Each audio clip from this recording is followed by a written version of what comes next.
আজকের ভিডিওতে আলোচনা করব আপওয়ার্ক প্রোফাইল র্যাঙ্ক হচ্ছে না, কারণ কি জানলে অবাক হবেন। আপওয়ার্ক অ্যাকাউন্ট খুলেছেন, প্রোফাইল বানিয়েছেন, স্কিল ভালো, কিন্তু দিনের পর দিন যাচ্ছে, প্রোফাইল র্যাঙ্ক করছে না, জব ইনভাইট পাচ্ছেন না, এমনকি প্রপোজাল পাঠিয়েও রিপ্লাই পাচ্ছেন না। আপনি একা না, এই সমস্যাতে শত শত ফ্রিল্যান্সার প্রতিদিন ফেস করছে, কিন্তু মূল কারণটা অনেকে জানে না। আজকের এই ভিডিওতে আমরা আলোচনা করব আপওয়ার্ক প্রোফাইল র্যাঙ্ক না করার 9টি প্রধান কারণ নিয়ে এবং এর সমাধান কখন। তার আগে বলে নেই, আপনি যদি এখনো এই চ্যানেলটি সাবস্ক্রাইব করে না থাকেন, তাহলে সাবস্ক্রাইব করে বাটনে ক্লিক করে তারপর ভিডিওটি শুরু করুন। নাম্বার 1, প্রোফাইল 100% কমপ্লিট না হওয়া। অনেকে প্রোফাইল 70% 80% কমপ্লিট করে ফেলে রাখে, অথচ আপওয়ার্কের অ্যালগরিদম চায় আপনার প্রোফাইল যেন একদম কমপ্লিট হয়, যেন ক্লায়েন্ট বুঝতে পারে আপনি সিরিয়াস। এর সমাধান, প্রোফাইল ফটো দিন, প্রফেশনাল লুক, ডিটেলস ওভারভিউ লিখুন, সব রিলেভেন্ট স্কিল অ্যাড করুন। 100% কমপ্লিট ছাড়াই আপওয়ার্ক সফলতা আসবে না। নাম্বার 2, নন অপটিমাইজড টাইটেল এবং ওভারভিউ। আপনি যদি লেখেন I am expert in design, এটা দিয়ে কিছু বোঝা যাবে না। ক্লায়েন্ট খুঁজে স্পেসিফিক সলিউশন। ভুল টাইটেল, গ্রাফিক ডিজাইনার, ভালো title, creative brand identity designer, logo, business card, social media kit. ভুল overview, I can do any kind of graphic design. ভালো overview, self startups and small business build memorable brand identities through unique and minimal logo designs that can connect with their audience. একটি number ভুল keyword ব্যবহার। Keyword ব্যবহার না করা।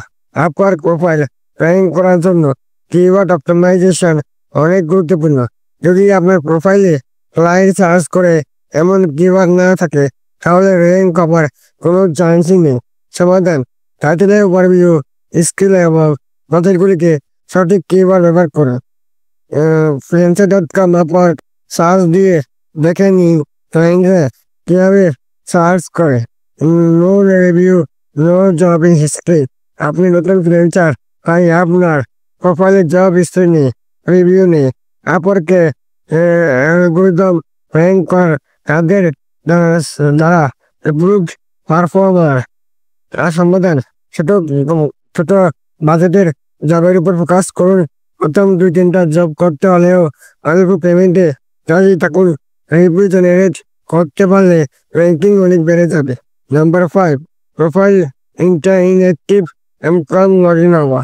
আপনি যদি সপ্তাহে একবার লগ ইন করেন, তাহলে আপওয়ার্ক ধরে নেবে আপনি সিরিয়াস নন, তখন আপনার প্রোফাইলও নিচে নেমে যায়। সমাধান, প্রতিদিন অন্তত একবার লগ ইন করুন, প্রোফাইলে হালনাগাদ রাখুন। 2-3টে প্রপোজাল নিয়মিত পাঠান।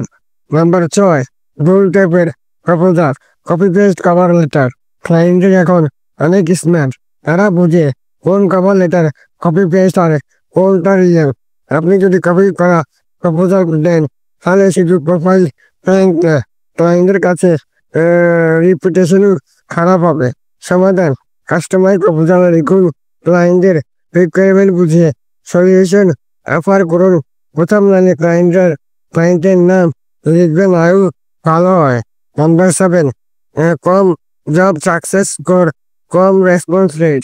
আপনি যদিও টাইমলি কমিউনিকেশন না করেন বা ডেলিভারি টাইম মিস করেন, তাহলে আপওয়ার্ক আপনার প্রোফাইল স্কিল ক্যাটাগরিতে ফেলবে, তখন আপনি প্রোফাইল র্যাঙ্ক করবেন।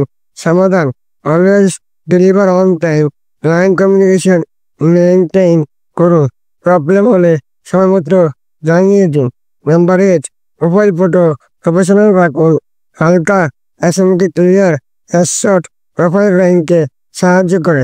সবশেষে আওয়ারলি রেট কম প্রতিযোগিতামূলক নতুন হলেও কম রেট রাখুন, যাতে প্রথম কিছু কাজ সহজে পান।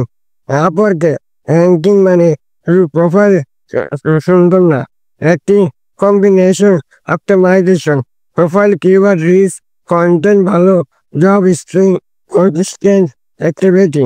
আপনি যদি এই বিষয়গুলি ফলো করেন তাহলে 100% নিশ্চিত দিয়ে বলা যায় আপনার প্রোফাইল র্যাঙ্ক করবে, ইনভাইট আসবে, জব পাবে। আশা করি বুঝতে পেরেছেন। তাছাড়া আপনার বিষয়ে কোনো প্রশ্ন থাকলে কমেন্টে করুন। ভালো থাকুন, কথা হবে পরের ভিডিওতে।